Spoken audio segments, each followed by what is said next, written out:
Hi, everyone, and welcome to the Apartment Department, the podcast for multifamily marketers by multifamily marketers. We have a really special guest today. Well, before I get into that, let me introduce myself. My name is Ann Baum, and I am the marketing director at Town Properties. We are a property management company in Cincinnati, Ohio. My co-host is Chris Johnson, and he is a marketing leader at a property management company in Dallas, Texas. And today we have a very special guest, Edin Chai, and he is from Flair. He is the founder of Flair, and he is really into the weeds right now in terms of how searcher behavior is changing because of AI, specifically on Google, and additionally, how searcher behavior is changing based on kind of multiple generations of people utilizing technology. You know, we're now kind of at a place where kind of the millennial generation really grew up with technology. We've got a whole generation after us that has basically been with technology since they've been in diapers. And then we've got older generations who are still kind of trying to figure it out. And so with that, I'm going to go ahead and let Edin introduce himself and kind of kick us off in terms of talking about how searcher behavior is changing and what marketers should do to adapt to those changes. Thanks for that introduction, Anne. I was first introduced to SEO in general around 2018 or 2017, I want to say, when I was working at the startup, and the person who was overseeing me directly, I was just sitting by his computer and I was just like, what's alt text? Like, what's that? What's this? And, he was teaching me about how SEO worked. And back then it was very much game the algorithm still, even though it's pretty late in the game to have that approach. It was very much, he was kind of teaching me how to game the algorithm. Look, this is what Google cares about. We're going to throw some keywords in here. We're going to figure out what people are searching, and then we're going to do it. And in the last 6+ years since I learned about it, Google has made changes that make it very difficult to do that. And what has stayed evergreen is that the user is at the center of this interaction. And all of the things that haven't changed have been user focused. And AI, I think, is the most dramatic change that we've seen in search engines with ChatGPT, large language models, etc., that have accelerated that shift. So when everyone is going, oh, how are we going to adapt as marketers to AI? The truth is, the ones that were always user focused did things like, robust FAQs on their sites with questions that they know their customers and prospects are asking, etc. Those people have never been worried. And that's what I'm hoping to get out of this conversation, is just talk about the things that are evergreen, and how if you just follow the trends and changes in user behavior, you're never going to worry about like algorithmic updates. You're never going to worry about new technology stealing your lunch, and you probably won't have shiny object syndrome anymore. That's very interesting. Can you talk to us about maybe one of the changes you've seen recently in terms of how searchers are looking for places to live? Yeah, well, the biggest change that I've seen is, the last time I looked for an apartment, I remember having like 30 tabs open, and you just kind of crash your Chrome browser with all of the stuff that you're trying to do, and you lose everything, and it's a mess. And I describe that as the top of funnel part of the journey, right? I'm figuring out what 3 communities I'm actually going to consider. So in that process, I'm looking at reviews. I'm going crazy with all of my requirements because I have to manually find apartments that fit my requirements, whether it's location, price, etc. With AI, that entire 30-tab Chrome nightmare that I just described can be condensed into like 15 minutes because I can just ask a more confident, better question. So that's pretty crazy. I would say, if you're listening to this, the biggest change is this 3-hour or multi-day process of me weeding out and finding all these apartments. Like, it's 15 minutes long now because as a user, I have a higher expectation of technology that I can just ask you a better question. You're going to give me a better result. I could say, give me a 2-bedroom under $2,500, 20 minutes from Capitol Hill. And you're actually going to give me some reasonable results. Whereas before, I had to scrape together a few different products and just kind of go on a goose chase to narrow it down myself. So that has been one of the biggest shifts, is the higher expectation in technology to give me the result that I want. And for multifamily marketers, this top of funnel is just shrinking and shrinking. It's kind of fascinating to watch. Is this happening in Google or is this happening on other sites, other AI sites, or both? This is definitely happening. This is a very big thing that's happening on Google right now. There aren't as many AI overviews for local map pack searches, which are almost half of the searches that happen on Google today. But between ChatGPT and Google, this is happening all over the place. Like the top of funnel is just getting shorter because of all the different tools users have to narrow that filtering process. I call it, let's say, the filtering process down. Instead of the 30 tabs on Chrome, I can just add more requirements instead of finding the requirements for myself. So if long tail search is back, which is kind of what I'm hearing, especially with the example you gave, what does that mean for us with the evergreen SEO efforts? So to go back to my example with gaming the algorithm and how we were like looking at H1 tags and alt text and internal linking and all this kind of stuff, what AI has forced a lot of marketers to do is just take a look at your website and actually try to understand what your prospect would want to get out of it. What questions would they want answered without talking to somebody? Remember, the younger you go, the more averse and allergic they are to picking up the phone. So when it comes to your website, we brought up FAQs, which is something, Chris, you and I have spoken about. That is an extremely user-focused piece of content because you have to figure out what questions your users are asking to add that section intelligently. So forget all the algorithmic stuff. If you actually talk to your customers and you record, let's say, the most common questions and make sure those are answered in your content, that's going to be the most evergreen strategy for you here. And that goes on your website or on your Google page or both? So great question, because I highly recommend adding an FAQ page to your website. It's just very conversion focused because oftentimes if someone can't find the answer to their question, they're not going to call you to figure out. And that's one of the biggest mistakes people make is they assume, they don't know what the pet policy is, for example. They'll just call us. No, they won't. They'll just disappear. You have to assume they'll disappear. But what's awesome about Google Business Profile is they have that question and answer section. So what's weird is they don't let you upload your own questions. I don't know why. They make it like the user has to submit it. But I would just get anyone on your team, even yourself from a personal email, ask all of your common questions so that your users don't have to, because now you're removing an additional step. So I like the topic of removing steps here because that's what we're seeing. Like all of the examples we're going to talk about all have to do with removing steps. So when you're being user focused, we're adding all these FAQs, you're removing a step. You're not requiring them to ask the question because you asked and answered it for them. When it comes to the top of funnel, we're not requiring anyone to have 30 tabs anymore because they can ask better questions and they can filter out more easily. And I would say as the expectations of technology rise, what that is in other terms is I'm expecting to take less steps to do what I want. At the end, when I was graduating high school, like calling taxis was, getting phased out. And we were like, no, we have an expectation that you know where I am, which is crazy in comparison to calling it. I have an expectation that you know where I am and I can quickly type in where I want to go within 30 seconds. So my expectations have risen and the steps and the friction have gotten smaller. And that's exactly what we're seeing here.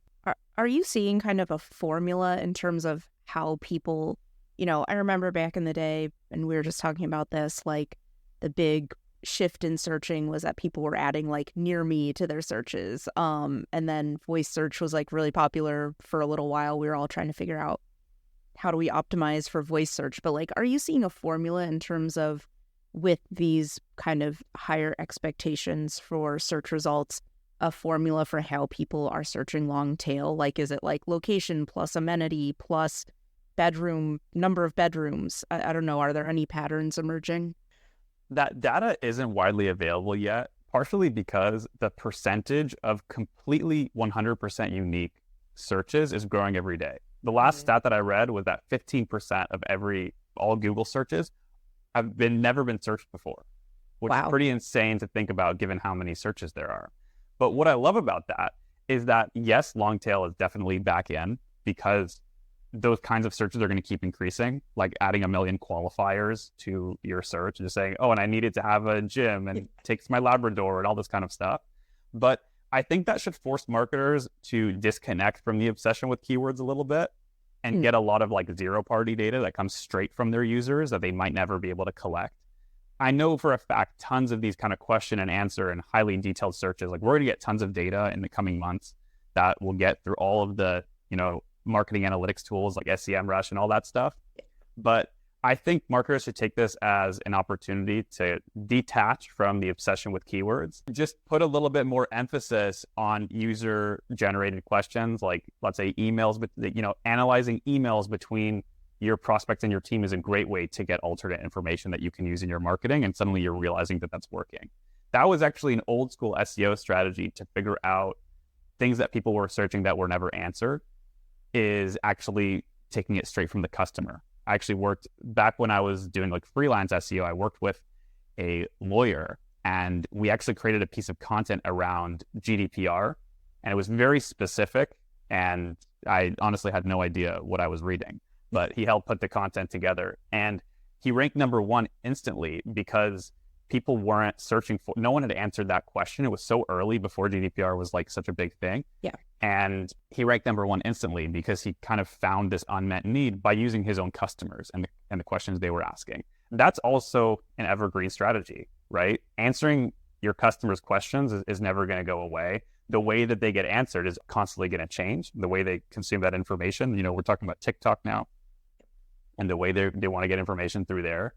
But I love that strategy. Just looking at your customers' correspondences with your team and all of the different kind of content they put out. That's fascinating. I'm thinking about what kind of tool would you use, do you think, to analyze all of that data? So ChatGPT is really good at this. I mean, if you upload email, you can upload a list of, let's say, like 100 emails. You can download the files and throw them into ChatGPT. And what I've done is I've actually given it a prompt to say, can you write like me? I'm sick of correcting you, right? Yeah. Like, can you learn how I actually talk so that I don't have to like make a million revisions to what you put out? Do the same thing with customer communication and say, what are some key takeaways from all of these? I have 1,000 emails, that I have in between prospects and my ons. What common questions keep coming up? What rare questions are coming up, right? And I would just play around with the prompt engineering there so that you can quickly analyze like this massive data set. AI is phenomenal at doing that. I think you can probably use your AI tools that you have in place as well with the intents, and you can see which intents aren't being answered in. I know you're a big user of the AI, and I am too, and they do have those intents. That'll help you. Okay, yeah. I think I have to leave the podcast early to go analyze some data. Oh, I'm just kidding. I don't know, Chris, what do you think? What other, I know you've worked with Eden for a while, so what else, have you guys done that's really interesting, that's kind of tackling the shift in searcher behavior? Well, this has been a topic on the last couple of podcasts, but it's how TikTok is changing search and how AI is changing search. And what are we going to do about that? I mean, how can we actually have a strategy that works? And forget the name TikTok, because in 2 years, we'll probably have something new anyway, right? But how do you start thinking about that? Facebook was pretty easy. It was pictures. Instagram, the same thing. YouTube was videos. Like, we got it. But how do you actually get to a place where you're at a TikTok where like you have 30 seconds or less and the content has to be fresh to capture the younger generation, even though generations are expanding on TikTok, but let's just say the younger generation that doesn't even care about Google or YouTube at this point? I think let's zoom out for a second, because the big difference that I see between TikTok and Google is on Google, I have to answer the question, and on TikTok, their algorithm has figured out what I want to see. So going back to removing steps, the thing that's incredible about TikTok is they've nailed that algorithm to show you what you want to see. So for example, on Google, like twice a week, I'll try and find restaurant recommendations for my wife and I. But if the TikTok algorithm is dialed in, I'll just get these recommendations without having to search for them. And that's a pretty insane concept when you think about it, that you're removing the need to search by figuring out what I want and preemptively showing me the content. That's nuts. And that's the expectation that this younger generation is having, is like, oh, on Google, like I have to go search this now and I have to go like fish through a few different things. Where on TikTok, it knows me, it knows what I like to see, and it just keeps getting better at recommending me different pieces of content based on what I'm engaging with and who I follow and all that kind of stuff. That's the biggest difference that I see between TikTok and Google. Now, for multifamily marketers, TikTok is a bit of a mystery. I don't think many people have succeeded on the platform. It's very niche. The content is expensive and difficult to create and very difficult to keep fresh, right? Chris, like you and I spoke about this. How many times are you going to shoot the pool and like the gym? It's like, how many videos can you make about these two things? You have to start getting creative. And if it looks like an ad, it's just going to get swiped right past and your budget's going to be killed. That's just not going to work. I would say with TikTok, like the only play is to do a brand strategy as a company. It's where you have one company account. Obviously, if you have the bandwidth for individual accounts, like you can do that. I just think it's very hard to succeed. I think it only really makes sense right now for most teams. Like if you're under 5 people, do a branded account for the whole company. But that also has to be in line with your company's marketing strategy to actually brand it as a management company, which most companies today don't do. They're trying to run every individual community as its own business. So if you're going to go down the TikTok path, I would say do a branded account for your management company, or spend all of your budget on creating the content. And then once content individually performs organically by itself, then just pour a little bit of money on it and say, oh, look, this one blew up to 5K views. And like, we barely have any followers. Like people are actually seeing this and recommending it. Like, let's boost it and see if that can take us a lot farther. That's what I would do if I was a brand today. But there's definitely shiny object syndrome at play here, where a lot of people are getting on there, but it's really just wasting your time and taking the opportunity cost away from you that you could have done on a better platform that would actually get you what you want. How do we balance paid search and and organic today? Is it the same as always, or is paid getting better too with all the improvements that technology is bringing? One thing that I like about the AI overviews is they haven't rushed to include paid results in them yet.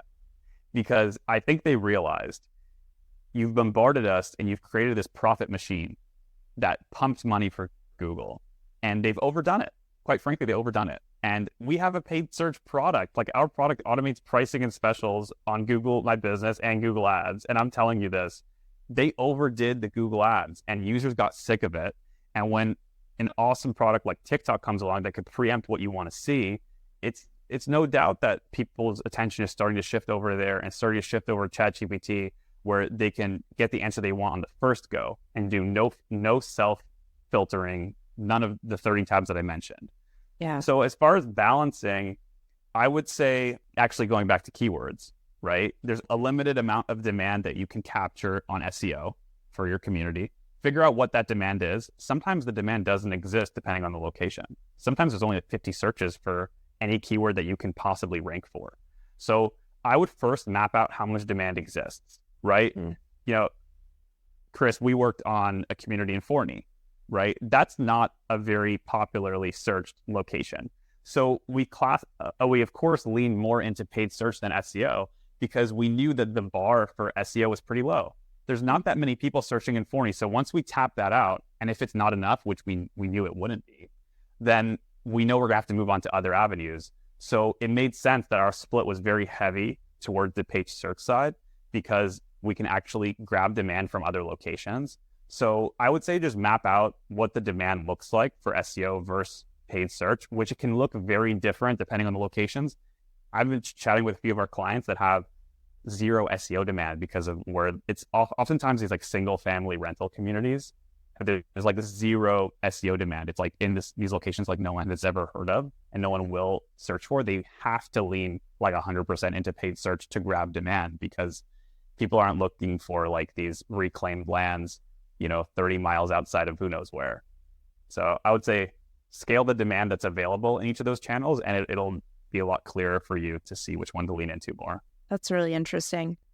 I keep thinking about this kind of idea of like Google and all the work you have to do searching. I'm thinking to not multifamily, but I have to put together a spreadsheet of summer camps for my sons every year. And I don't think you would actually believe me if I told you how much time I spend searching for summer camps, vetting them, seeing what weeks they are, putting them on a spreadsheet, making sure they don't overlap, like making sure they're close enough to each other so I'm not driving to two ends of the city with both kids. I mean, like, it's actually insane. It's like a full-time job. And now I'm like, oh my gosh, could I just go to TikTok? Would it like magically make this like 100+ hour job like just super easy. Anyway, sorry, you have me daydreaming. That's interesting too, how you talk about search demand. It made me kind of think about our last episode. We were talking a lot about brand strategy and, kind of the property management branding, and then it made me think about property branding. And so in some cases, that might be an opportunity to see like, okay, you're probably not going to get much search demand for, again, I'm going to use keywords, I'm sorry, but like 2 bedrooms in wherever. But maybe you can build up your brand strength and kind of capture search interest that way and see growth by building a larger brand. So you're just making me think about some topics that we've been speaking about recently and how they really all work together in order to build a great marketing strategy. That's a great question when it comes back to the split for what demand exists on SEO versus PPC for you, because brand marketing is the ultimate solution to not having enough demand in your location. Right. It's the ultimate solution. If you can have content on TikTok go viral, whether that's through influencer marketing or through amazing content that you created, that's like the ultimate solution to people finding you, and you're actually creating demand in that scenario. So, I mean, this is off the cuff, but maybe if a lot of demand doesn't exist for your existing location, for your community, then TikTok becomes more and more relevant for you. And these out-of-the-box strategies actually will work for you better, and it makes sense to lean into it.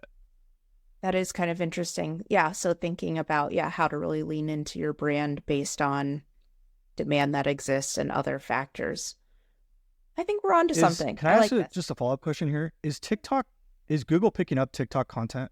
I actually don't know. What I've seen is they're recommending a lot of YouTube shorts, and I think they're holding on to their horse a little too much. Like, they definitely have some TikTok content, but I think you have to try a little bit too hard to find it. And that tells me that Google is like, everyone just post your TikToks on YouTube shorts and we'll be fine. Well, yeah, I'm asking just because that's a content strategy on its own. If Google starts picking that up, then you'd want to do it whether you pick up the viral or not, because the content's out there and they are taking that into account, right, into the algorithm. And I know Google, you can put your social profiles now and they're linking on your Google pages. So obviously they care about Meta, even though they're separate. And so I'm just curious. I know Reddit, a bunch of that content picks up. What are the other outliers out there where the content actually is getting picked up? And maybe we can dive into that a little bit as marketers as we get a little bit more sophisticated in what we're trying to do on our SEO strategy. I'm not sure where Google's head is at with this, because they struck that official partnership with Reddit because they realized how much users like that user-generated content and like seeing content from their peers as opposed to a business. And maybe that's really the big shift in behavior, right? Google is still the king of accurate local business information. That's hands down, and that's kind of unlikely to change. Now, what's weird about TikTok is people have kind of shoved all the credibility out of the window and gone only on social proof from like a creator they like recommending a business and the comments that come up under it. So let's say a recommendation for a restaurant comes up on TikTok, then I'll go, whoa, like, this is really engaging. This is an awesome video. The food looks amazing. And I look at the comments and people write, loved eating here. We got the, Parmesan pasta and it was amazing. And the factors that lead to their decision changed, right? I guess this is the generation that grew up on influencer marketing, so they love that kind of thing. And I'd say that's the big shift that I'm seeing here. Instead of going for like more corporate credibility sources, like the way your website looks and all these different kinds of certifications and the things that the credibility factors you see on Google, they're going 100% towards TikTok, which is who is recommending it and who else is kind of reinforcing that recommendation, which is definitely dangerous because that's what led to a lot of misinformation on TikTok. So I'm not trying to predict user behavior here, but we tend to swing left and right when it comes to overcorrecting for past behavior. So let's say we go all in on trusting everything that people say, like, oh, this restaurant's amazing, and then it ends up being terrible. We could end up swinging back and going, oh no, we're going to be very untrusting of that and look to other credibility factors. But I would say that's the big difference that I see between TikTok and Google here is this generation grew up on influencer marketing. The TikTok snippets are very engaging with the video and the images. And I think what you're seeing is Google is leaning into video and images because of that. So the media that you're seeing on Google is changing because they're realizing that that was really engaging on TikTok, and they don't want to lose, the younger generation sees Google as like, oh, this wave of blue links and text, and that's boring. On TikTok, I get a video. I see the meal that someone ate at this restaurant, whatever. So Google is leaning into the media. And Chris, to your point, I think that's probably what they're doing with these integrations with Meta, is let's get more of that content. Let's get more of the engaging content, Google posts, etc., so that we still keep our users engaged and they're not going to want to ditch our platform just because something else is more entertaining. That's super interesting. But it was a weird move because, Google was able to control its entire ecosystem for the longest time. All right, they could say, nope, it's got to be out of Google ad. We're only going to show you YouTube content. I'm not going to show you a lot of Facebook stuff. I'm not going to show you this. And now I'm seeing this flip in strategy of them going, oh, we're integrated and we're showing your Facebook profile link right in our platform for everyone to go to. It's like a total flip. They might be overcorrecting here and saying, right, we can't control, the kingdom anymore. Like our users are going to ditch us if we don't. Well, they are, because they're doing the AI generated answers anyway as the top result now. I'm getting those. So that's a huge shift in general because you're getting that AI search and then you're getting everything below it. Yeah. And, I haven't seen any property websites in the AI overviews. Have you? No. So one interesting trend that I actually spoke about this on another podcast was the domain authority of the AI overview recommendations have been extremely high. So I think Google is trying to position itself and trying to take advantage of the information gaps on some other platforms, right? So TikTok's glaring weakness is inconsistent, like non-credible information. Yeah. ChatGPT has a similar weakness, right? It messes things up all the time. I've done a local business search and like 4 to 5 of the businesses just like didn't exist anymore. They were deprecated, like because it was old data that ChatGPT didn't know how to, filter out. So I wonder if Google is trying to go all in on its strength right now to stay on top by going, listen, we're only going to give you super high domain authority sites. You're going to trust every single result that you get out of us. Maybe we can't answer as complex of a question as a ChatGPT could, and we might not be as entertaining as a TikTok is with the, all that stuff, but you're going to trust what we put out for you, which is something that these platforms can't guarantee, and they mess up all the time. And these stories, are all over the place, right? All the ChatGPT examples, like I see screenshots all day on LinkedIn and Reddit about, look at this result that it gave me. Like, this is nuts, right? So I think they're trying to go all in on their accuracy of information. And that makes doing a full domain structure for any multifamily marketer super important, because it's going to be way too hard to get your domain authority on one individual site high enough to be in an AI overview. But if you actually pool all your properties and maybe couple that with a branded strategy under one domain, that gives you some sort of reasonable crack at making an AI overview, just from a nerdy domain authority perspective. Yeah, I like the idea. I just think it's hard for people when you have it on one site too to make it work the way you want it to work. And so then you run into that problem as well. I mean, I've done both. Like I have one site that has everything, and then I have the individual sites as well, which is probably the same thing that you're saying, but it's complicated.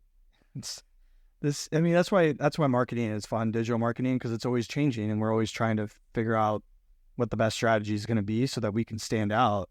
And companies like Ann's and mine, we can compete with the gray stars of the world, right? That just dominate. Slowly but surely. Going back, chipping away. Your influencer comment, going back a couple, is interesting too. Like, I had to take my kids to Target a couple weeks ago because this guy that they watch on YouTube, not on TikTok, but he dropped a new candy, and it was like, he just makes videos, but he decided that he was going to make candy. And so I saw Mr. Beast. It's another guy, but he made this candy. And so, yeah, we had to drive to Target. We literally found like the last 3 bags, but like it was just fascinating because we've watched this guy and his videos, and like we like him as I like this guy now, and so it's just really fascinating that then now he was able to capitalize on that and kind of build a product and have instant demand for it. It's just interesting. And then the generative search results too, I think that goes back to your point about the barrier of resistance, kind of like all of a sudden you're not having to go through these multiple search results, right? Like it's just all generated for you. I was kind of thinking that maybe we weren't getting generative search results based on like search volume, but you think it's based on domain authority, so that like only searches that have results that have high domain authority are getting an AI generated result.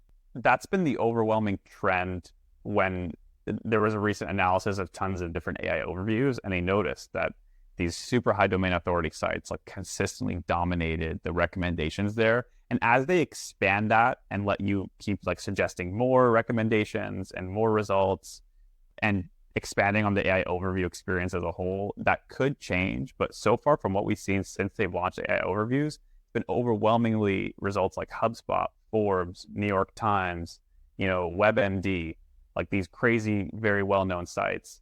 And it might also be an overcorrection because they kind of botched the AI overview rollout in the beginning with all of the just terrible results. But I do think they're definitely trying to make their strength their strength. We have accurate information, and we're going to be even stricter about who we let show up here, because we want to, gain your trust and keep it and show you that, we're not going to have these problems that these other platforms are having. Yeah, that's just interesting, because then I'm thinking about like a lot of property management companies are regional, right? And so I don't know. I'm just thinking about. But you can still get a good DA score even if you're regional, right? What should we be striving for in our industry? As a DA score, it's tough to just ballpark a number on it. That being said, let's say you can't get the DA score, right? Google My Business, it's still so valuable. And that direct information, we don't really know how they're going to modify that experience, right? There's still, it's largely unchanged, right? Like that search experience is largely unchanged because people like it. It's actually a great experience, in my opinion. Like you can see the location instantly. You're filtering by social proof. You're seeing all the results, and that's a major ranking factor. And they keep letting you incorporate all these different kinds of content. So I would say Google Business is the ultimate equalizer, because apartments.com is constantly going to crush like any company that's not Greystar when it comes to domain authority, right? And there's not going to be a competition there. But Google Business, that's like the big question mark, is how much of an equalizer will it end up being with the changes that they make? They keep, I think there could be some shakeups there, but I wouldn't get too hung up on the domain authority if like you can't do it, right? Because most companies can't. Like if you have 10 or fewer properties, then like you're playing the super long-term game here. Yeah. But overall, I do think it makes your marketing cheaper. But is there anything else that you want to hit on that we haven't? Is there anything you want to talk about for your company? I would say this. I mean, what's really interesting about what you spoke about with the candy example is, as marketers, some of us assume that there's going to be a moment where a prospect is considering a product, right? But we forget that sometimes that moment actually never existed, or maybe it was a half a millisecond long, right? Your kids never searched for candy. They never made that search. The demand was created and captured in one moment, which is so fascinating to me from a psychological perspective and from a marketer's perspective, that assuming that the search will even happen is not, it's a misconception. You can't do it. And I think with TikTok, these things might happen. You might not even be considering that, your lease expires in 90 days. An influencer that you like talks about how she loves or he loves living in this certain apartment community. And you might already just assume, like, let me just live there. Like, boom. The demand could be created and captured before you even know it. And you're like sitting there with your Google Analytics, like, wait, where are they? Right? That's just fascinating to me.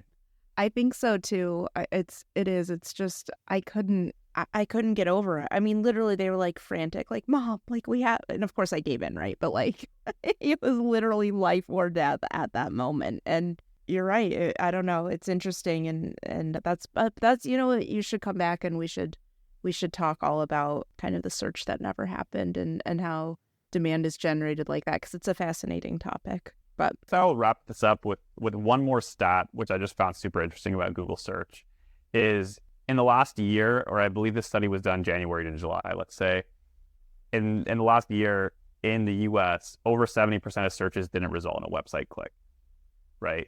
Which is pretty crazy given that all the recommendations are websites, businesses, and over 70% are actually not resulting in a website click. They're either doing another search, they figured out what they're looking for, or they're clicking on, let's say, a Google-owned property or a website, but a small percentage is actually going to the website.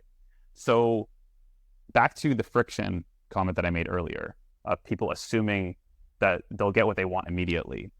Even expecting that a user is going to visit your website could be an unreasonable expectation today, right? There's going to be many cases which they're going to say, I don't even want to go to your website. I just want to know what I want to know without taking that additional step. So engaging people directly in search is more important than ever.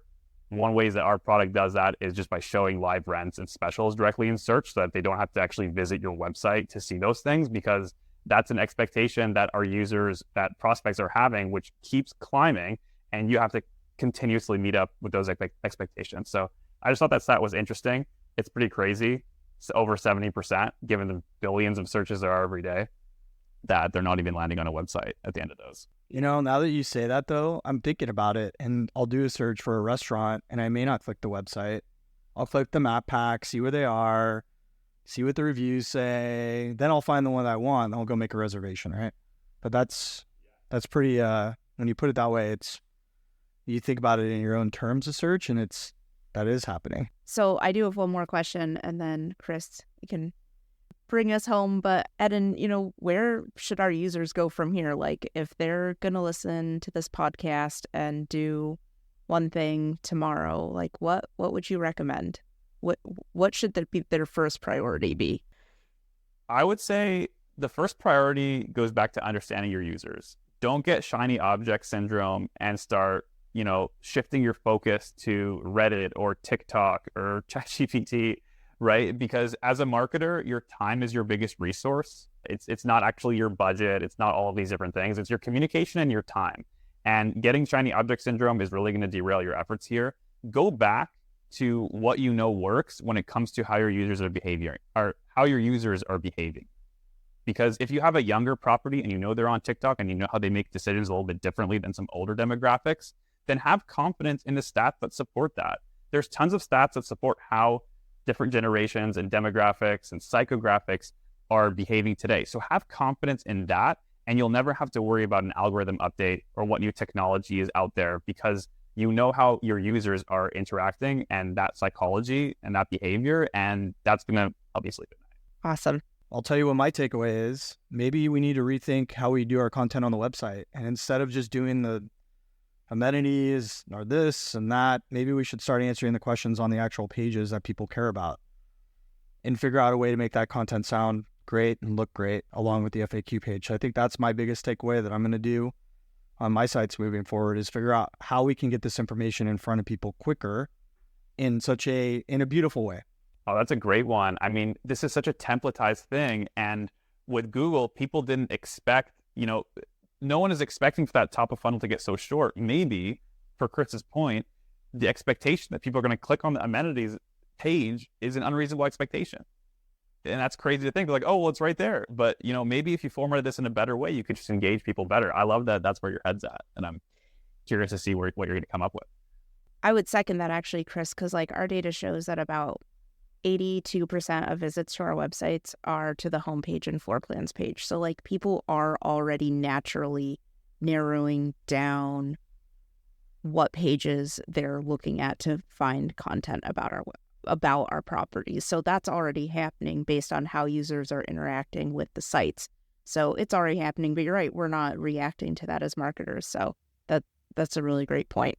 But here's the thing, if we do this, then we're different. And that's the whole key. And that's the whole point of this podcast really, is how can we be different than everybody else? Because we don't have the same budgets. We don't have $1 million a month to go spend to get eyeballs on us. We have to do things that are a little bit different and really dive into the data. And that's the whole point of Ann and I having these discussions, is how do we use the data to help us?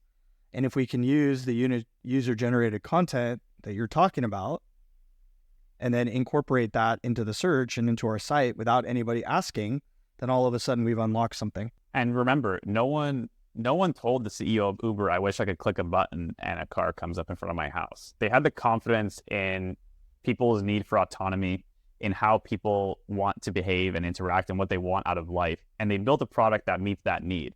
We have data that supports how customers behave and what they want. So we can meet them where they're at and create a differentiated experience using that information without them explicitly asking for it. Like, you're noticing these trends, you can adapt to them. And it can be a new idea that no one's done before. That doesn't mean it won't work. You actually do have a lot of proof that it will. Yeah, no, I think you're absolutely right. And yeah, thank you. Thank you for giving us the confidence to be able to take this information and make good marketing decisions for our companies and for our properties. It's huge. Anytime. Thank you both for having me on the show. Eden, thank you so much for joining us. You've given everyone so much to think about. Thank you to all of our listeners. Thank you to the most important person, who is Carlos. He is our producer, and he makes all of us sound good every day. And until next time, this has been the Apartment Department. Thank you.